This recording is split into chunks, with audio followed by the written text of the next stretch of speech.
ഇന്ന് നമുക്കിവിടെ ഒരു സ്പെഷ്യൽ ദോശ ഉണ്ടാക്കി നോക്കാം. പേത്ത ദോശ എന്നാണ് ഇതിന് പറയുന്നത്. കുമ്പളങ്ങ കൊണ്ടുള്ള ദോശ. അപ്പോൾ അതിലേക്കായിട്ട് ആദ്യം ഞാൻ എടുക്കുന്നത് 1 കപ്പ് റവയാണ്. പിന്നെ നമുക്ക് വേണ്ടത് വെള്ള അവിലുണ്ടല്ലോ, അത് 1 കപ്പ്. പിന്നെ കുമ്പളങ്ങ നുറുക്കിയത് 1 കപ്പ്. ഇത് എല്ലാം കൂടി നല്ല തൈര് ചേർത്തിട്ട്, അധികം പുളി വേണമെന്നില്ല കേട്ടോ തൈരിന്. തൈര് ചേർത്തിട്ട് ഒരു പാകത്തിനുള്ള തൈര്, ഞാൻ ആദ്യം 1 കപ്പാണ് ഒഴിക്കുന്നത്. നമുക്കിതിൽ അരഞ്ഞു വരാൻ പാകത്തിനുള്ള തൈര് ഒഴിച്ച് നല്ല പോലെ അരച്ചെടുക്കുക. പാകത്തിന് ഉപ്പും ചേർക്കുക.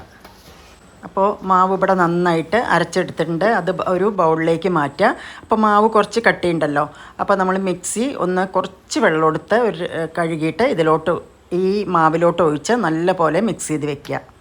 അപ്പോൾ ഇതിലോട്ട് ഞാൻ പാകത്തിനുള്ള വെള്ളമാണ്, മിക്സി കഴുകിയ വെള്ളമാണ് ഒഴിക്കണത്. വെള്ളം അധികം ആവാൻ പാടില്ല കേട്ടോ. വെള്ളം അധികമായാൽ, കാരണം നമ്മൾ കുമ്പളങ്ങയൊക്കെ ചേർത്തിട്ടല്ലേ ഉണ്ടാക്കണത്, ഈ ദോശ കല്ലിൽ ഒട്ടിപ്പിടിക്കും.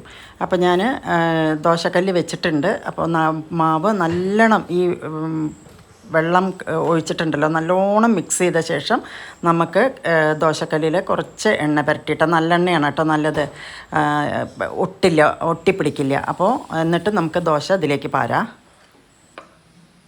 പിന്നെ നമ്മൾ ഇത് ദോശ പരത്തുന്ന മാതിരി വലുതാക്കി പരത്തില്ല, ഊത്തപ്പല്ലേ ആ ഒരു മോഡലിലാണ് നമ്മളിത് ചുട്ടെടുക്കുക കേട്ടോ.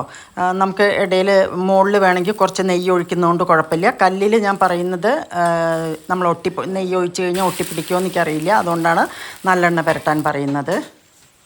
ഈ ദോശ നമുക്ക് ഡിന്നറായിട്ടും ബ്രേക്ക്ഫാസ്റ്റായിട്ടും കഴിക്കാം.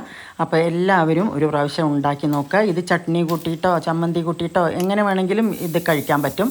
അപ്പോൾ ഉണ്ടാക്കി നോക്കി ഇഷ്ടമായാൽ ഈ ചാനൽ സബ്സ്ക്രൈബ് ചെയ്യുക, ലൈക്ക് ചെയ്യുക, കമൻറ്റ് ചെയ്യുക, ഷെയർ ചെയ്യുക. Thank you for watching.